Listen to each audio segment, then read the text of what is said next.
In this video, I'm going to show you how you can create a resume or CV that you can send to prospective employers. It's going to be a very simple, professional, and very lean type of CV that will just contain all the pertinent information that you need to send. Okay, so let's get started. I'm going to be using Microsoft Word, but you can basically use any document editor that contains features such as font formatting, bullets, and tables. As long as you can do those, you'll be fine. So the first thing I want to do is to change the page layout so that the margins are narrow. Then I'm going to insert a table that is 2 columns wide by 1 row high. Now I don't want to see the borders of this table, so I'm just going to highlight it and set borders to no border. Now of course that can make it difficult for me to see exactly where the cells are within this table. So what I'm going to do is go to Layout and View Grid Lines. And now I can see the table without actually needing to have any borders.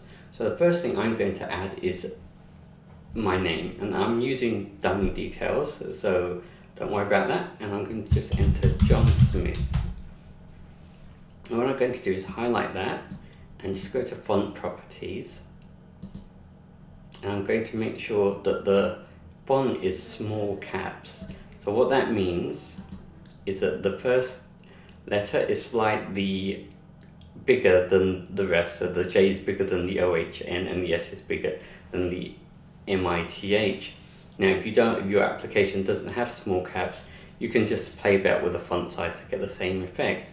I'm just going to increase the font size to 26 so that it's nice and big, and you can see that same small caps effect has stayed in place. Okay, so I'm just going to hit return, and this time I want the font size to be 10 points. And I'm just going to enter my date of birth and my country of residence.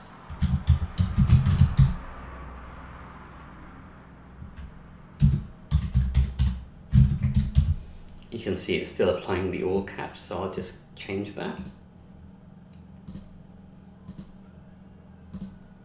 Great, and I also just want to make sure that that ST in first is superscript, so that it's just high.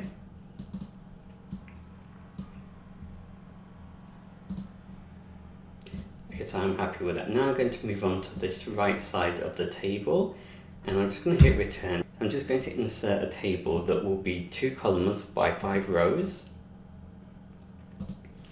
And again, I'm just going to select it and make sure it has no borders.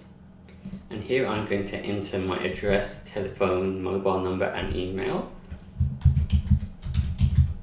I'm just going to put the labels in. The first one is address, the second one will be blank because it will have the second line of the address.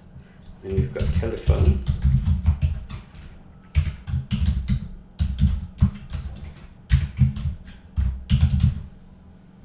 And I'm just going to align these to the right.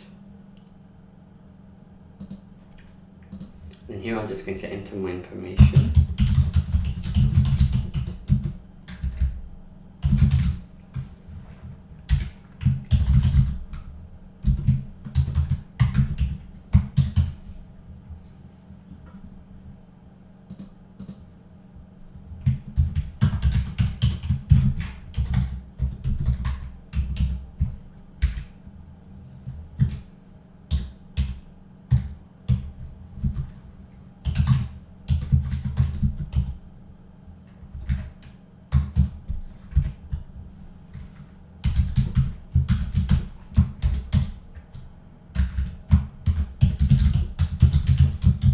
Now one thing I will say about your email address when you're sending it in a resume to prospective employers is to create a professional email address. So for example, johnsmith@livings.co.uk is perfectly fine, but having something like, I don't know, funnybear@yahoo.co.uk, that's not very professional. So if you don't have a professional email, then I suggest you sign up with one of the email providers, Microsoft, Google, Yahoo, and just get yourself a professional email address. Okay, so once I've done that, I'm just going to move out of this table and set another line. Now I'm going to insert another table here, and this is just going to be a one cell table. And again, I'm just going to select it and set the borders this time to have nothing on the left and nothing on the right. So you've just got a border at the top and a border at the bottom. And here I'm going to put in my most sort of highlighted feature. So whether that's some experience I had working for a top-end company, or whether it's some academic credential I have or something that I achieved, that will go here. If you're just starting out and you haven't been in employment, then you can put your aspirations in here.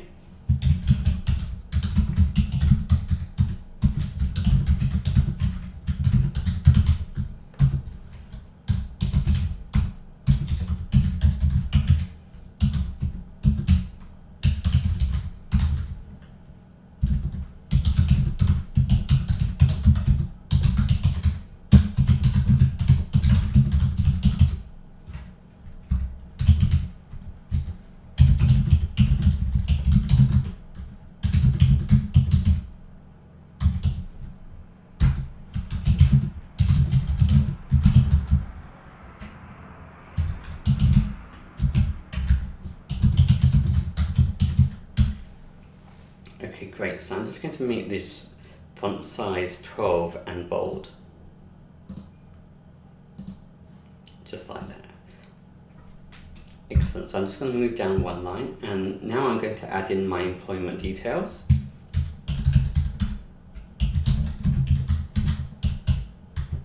Now the font I'm using throughout will be Calibri, and I recommend that you only use one font and stick to that. I'm just going to make this bold. Just pressing Ctrl B to bold it. So I'm just going to add a few returns, just so that I've got some lines to play with, and I'm just going to click that employment details line and add a bottom border, just like that. I'm also going to make sure that this is bold, which it is, and font size 14, just like that. Okay, and here I'm going to add in another table, which will be a 2-column by 1-row table. And again, I'm just going to select it and make sure there are no borders. And in here, I'm going to put in my latest employment, if I'm still with an employer, or the last job that I had. So I'm just going to put in the name of the company. Again, these are all just fictitious details.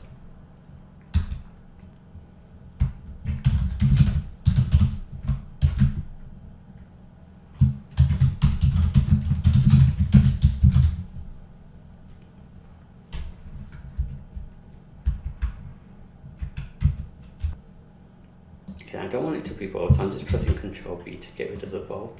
You might, however, want to make the job title labeled bold, so that it's much easier to look at when somebody's looking at your CV, but that's entirely up to you. I'll leave it unbolded.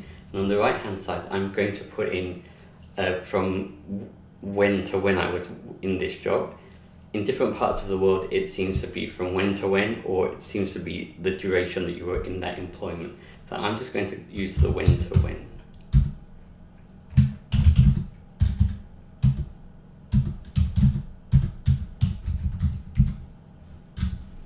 Again, I just don't want it to be bold, and I want it to be aligned to the right. Just like that.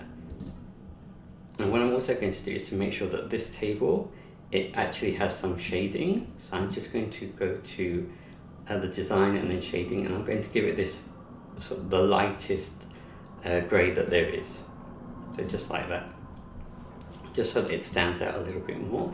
And here now I'm just going to add in bullet points of what I did or what I was responsible for, or my achievements within that job.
Great, so I'm just going to make sure that this is font size 10. If you find font size 10 is a little too small for yourself, then just go ahead, stick with 11 or 12, and that's fine. I'm just going to remove the bold, and I'm just going to remove from all of these lines any additional paragraph space that's been added. So I'm just going to click remove space after paragraph. On your application, it may be remove space from paragraph, or you may have to change the line height just to make sure that it's not too spaced, to make sure that lines are not too spaced. And I'm just going to select these three, and I'm just going to add a bullet points to each of them. And if you find that it's too indented, then just use the decrease indent feature in your application and push it to the left. Great, so I'm going to create 3 of these because I have 3 jobs that I want to write about. I'm just going to copy this all, press Ctrl C and then Ctrl V to paste them. So I'm just going to change those and then I'll be right back. Okay, great, so now I've added all that information and I'm just going to clean up some of the formatting. So for example, here I can see there's additional space between that last bullet point and where this information starts. I'm just going to go ahead and remove the space after paragraph. Okay, now I'm also going to change all of these STs to superscript. You can leave them like this if you want, or you can make them superscript. It's entirely up to you.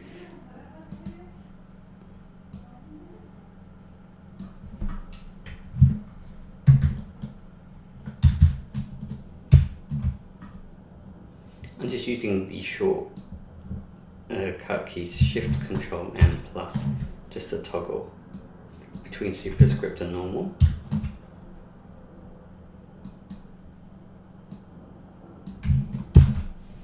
Great. Okay, so let's move on to the next section, which is going to be academic background.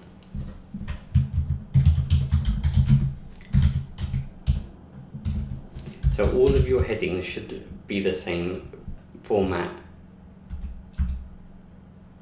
And I'm just again going to click on academic background and I'm going to add a bottom border. Now here I'm going to insert a new table which will be 3 columns by 5 rows. Again, I'm just going to highlight it and I'm just going to remove the borders. And it's going to be a case of one row contains information, the next row is blank, and then the third row contains information, so it's nice and spaced and evened out. So I'm just going to enter in my first academic qualification, which is going to be my most recent one.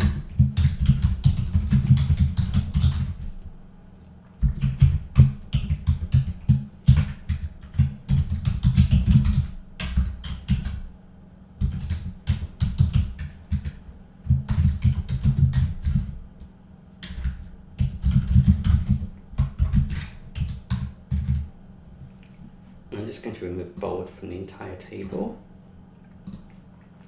Great. So that's how I'm going to enter the information. I'll do that for all 3 qualifications I have, and I'll be right back. Okay, so I've added those details, and as you can see, for the A levels, I've listed all the subjects that I did along with the grades that I got. I'm just going to make those bullet points. But for GCSEs, I've summarised it in terms of 9 GCSEs grades A to C. Now, if you want, you can list all the subjects that you did as well as the grades that you got. If you have a long list of qualifications, then I suggest you summarise them. If you have a shorter list of qualifications, then it may be more important to highlight what grades you did get. Okay, great. So let's just move on to the next section, which is going to be professional development.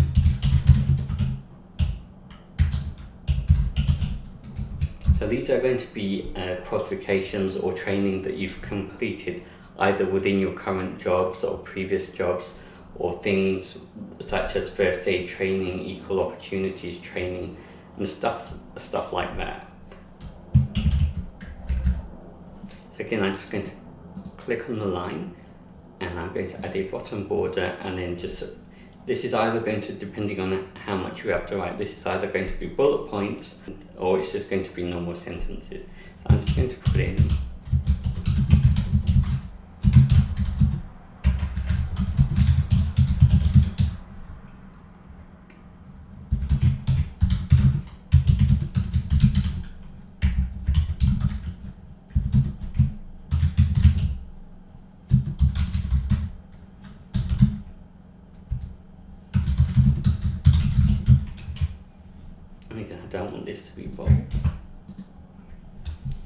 that's great. So now I'm just going to do the last one, which is going to be other information.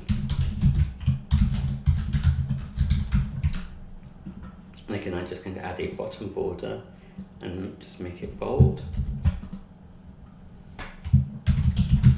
And this is just going to be anything else that you feel that you want to write. So it could be your hobbies, what you have interest in, any type of group that you're in, anything else that you think may be applicable to this job that you're applying for.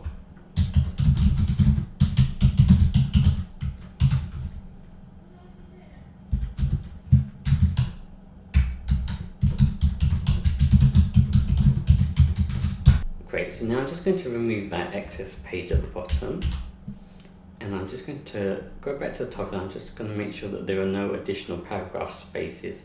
I think there's one there, so I'll just remove that. I think there's one there.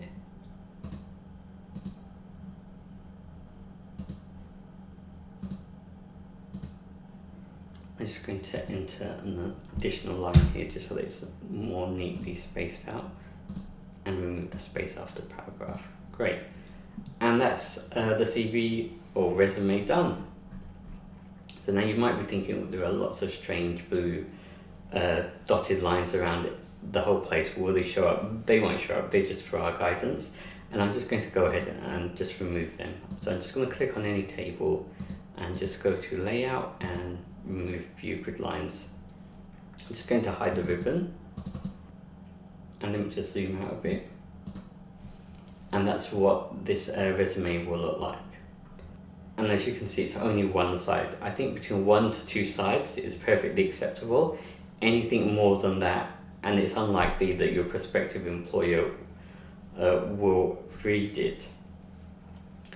Okay, and it's important that you check your spelling, you check your years that you've been working in places, and when you completed your qualifications, and you make sure that the grammar is correct, and you make sure that your formatting is consistent throughout your whole of your CV. When sending your CV, make sure that it's actually tailored so that it's applicable towards the job that you want to apply to. Make sure that you always include a cover letter explaining which job it's for, and if you're sending it via email, I would suggest that you save it as a PDF and then send that PDF rather than a Word document, because they might open your Word document in their Microsoft Word and the margins may be different, and the entire formatting will go completely wrong and it won't look as nice as it did when you sent it. So I hope you enjoyed this video, so please rate, comment and subscribe.